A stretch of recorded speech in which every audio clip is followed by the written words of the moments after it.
Big 12 today here on Big 12 Radio, brought to you, the full-time fan, by Modelo, where there is no off-season, there's only research. Off-season doesn't mean off. You thought off-season meant off. It means research. There is no off-season. We do it right. And each and every day we are doing our spring football preview, highlighting every single team in the Big 12.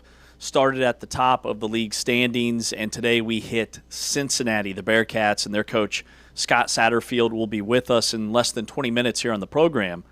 So Cincinnati finished 7-6 last year, but remember, they peaked at 7-1. They got ranked in the top 25. They cracked the top 20 before they dropped 4 of their last 5.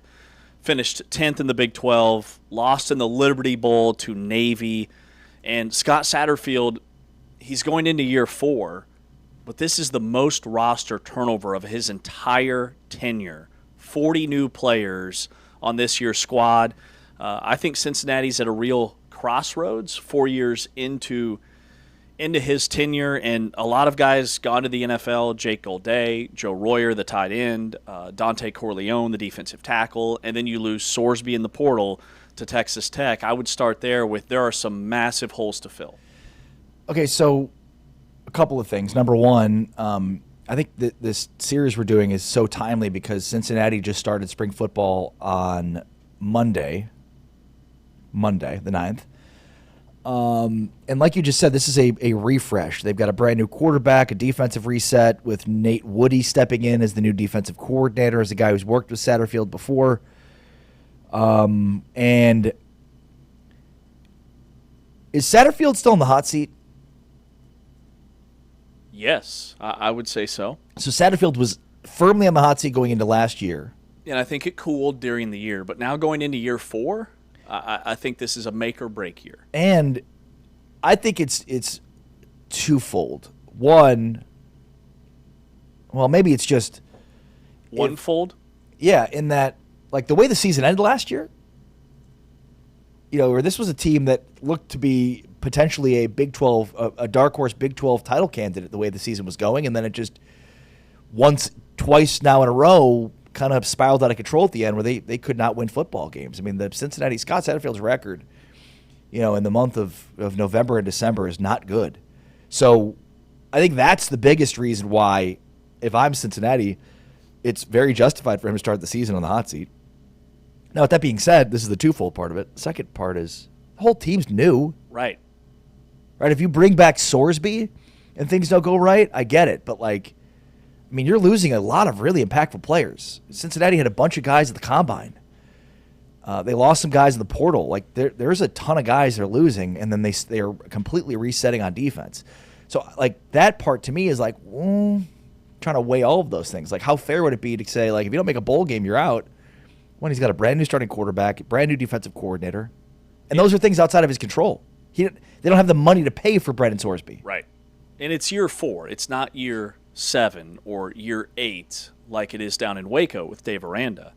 Now, what he said about last season is when he was at App State, he kind of has a track record of stringing together these 5, 6, 7-win seasons and then finally breaking through. He was an offensive coordinator at App State back in the 2010s when they were winning 5, 6. They went 7-5 his first year as the head coach. Then they broke through. They won 11 games. Same thing was kind of developing at Louisville. 8 wins and then 4 and then 6 and then 7. And then he leaves for Cincinnati. So he never quite got through to that breakthrough year. Could that be this year? I think they have to finish the season stronger. That's back-to-back years where they've been really bad in the month of November. They were 5-7 2 years ago, and that team started 5-2 and had a win over Arizona State and then crumbled. Last year they're 7-1, and they lose their last 5 games, including just getting stomped by Navy in the Liberty Bowl. Now, Sorsby didn't play in that game, and a lot of those guys that are off to the NFL. But with the budget that they have, I think have put together a pretty nice portal class. Guys that are going to be counted on right away. And I didn't even mention Jeff Caldwell, their number 1 receiver who's off to the NFL. So the 2-deep looks very different. The projected 2-deep for this upcoming season, a lot of new faces. I will say, relative to some of these other teams you've talked about, they're returning 3 offensive linemen, including Joe Cotton at left tackle and left guard, as well as their right guard, Taron Tayo. So that obviously is going to change things. And I thought going into last year, Cotton and Tayo were two of the best additions to the conference overall at the offensive line position. They do lose Gavin Gearhart, who is an all-everything center. But beyond that, you bring back 3 offensive linemen. I think that's a pretty good place to start. And look, I mean, Cincinnati, Satterfield tried to borrow a little bit from the Matt Campbell 3-3-5 concept, which is why they brought in their last defensive coordinator, but it didn't work. Their defense wasn't good enough the last couple of years. And so I think Sat goes back to more of a traditional, 3-4 structure with Nate Woody, a guy that he's comfortable with, that's worked with him in the past. I think that's the right move. And, look, I don't think the hire they made at that position was the wrong move. And I think they make the right move to change out of it. So I'm not going to fault Satterfield for deciding, hey, we need a little bit of that. We need some rush 3, drop 8, and then realizing, hey, this is not going to work for us. We need to get back to kind of our roots and have a 3-4 base. Mm-hmm. Now, offensively, a lot centers around the quarterback position because Sorsby's off to Texas Tech. They bring in J.C. French from Georgia Southern, who's had a nice start to spring ball. Satterfield said he can really spin it. He's got a great release. He's a great deep ball thrower. Spin it. Boy, can he spin it. If he spins, it's it. Great deep ball thrower, which is intriguing to me because that wasn't really one of Sorsby's strength. But he's not the runner that Sorsby was, and the offense is going to look very different. Now they have Samaje Jones, who's competing to be the backup with a kid that they brought in from Penn, Liam O'Brien, who's a really smart kid, Sorsby said, feels good about the room, it's competitive. But the offensive line, to your point, I think is a major strength and kind of where you start. And then who's going to be carrying the football behind those guys? Because Evan Pryor was their home run hitter. He was dinged up towards the back half of the year, and I think a big reason why they struggled to move the football at times offensively. The kid averaged like 8 yards a carry. He's departed, and then Tawi Walker is out of eligibility, so they bring in this kid from Notre Dame, a transfer, and then Cole Tabb, a transfer from Stanford.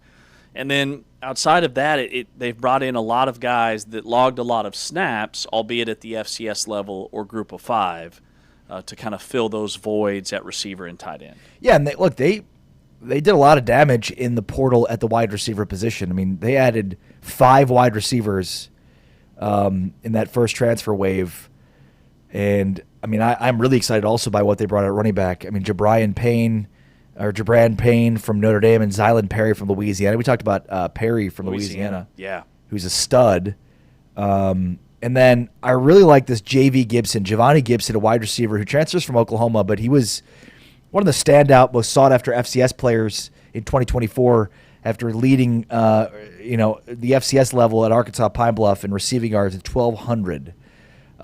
So I think he's an intriguing prospect. It's also kind of interesting to see, like, all right, this guy went from Arkansas Pine Bluff to Oklahoma. It didn't really work out. But will it now work out at Cincinnati? Did he learn from his Oklahoma opportunity? Will he get more opportunities with Cincinnati? He's an intriguing guy. 6'2", 215 pounds. Again, 1,200 yards receiving with Arkansas Pine Bluff a couple of years ago. So I also think they added one of the best defensive players in the portal in North Carolina Central's Thomas Johnson, a defensive end. 6'3", 255 pounds, length, size, speed, and then 4 years of production at North Carolina Central. And that's a program, North Carolina Central, that's produced NFL talent. At receiver, which that's been a spot where they know that they need to improve, like the last 2 seasons, even before last year, and they had Jeff Caldwell. But they've brought in a ton of dudes. I mean, that's what stands out to me. You bring up Gibson, the kid from Oklahoma, who I think could be a stud. And then Cade Wolford is a transfer from Kent State. They actually used him as a receiver and a running back. He was third-team All-MAC as a wide receiver, and they call him Big Play Cade because he averaged like 27 yards per catch, had a really good Pro Football Focus grade. And then the other receiver that's intriguing to me is the kid from South Dakota, Lorenzo Fenner. So he's only about 6 feet tall. He's from the Kansas City, Missouri area, signed with South Dakota out of high school. Last year he had over 1,000 yards. He had 15 touchdowns, and he averaged 23 yards per catch. So they've tried to bring in some explosive wide receivers, but will that translate to the Big 12? Right, and I mean, look, it all starts at the quarterback position. We think it's going to be J.C. French. Maybe he'll be pushed by Liam O'Brien. We'll see. That's his name, right? Yeah. But yeah, I mean, look, I think offensive line will be fine. I think wide receiver is interesting. Running back is very interesting. Like one spot's fine, two that are interesting, and then the quarterback position kind of ties the whole room together. You know, like if they hit with J.C. French, then that should help the wide receivers.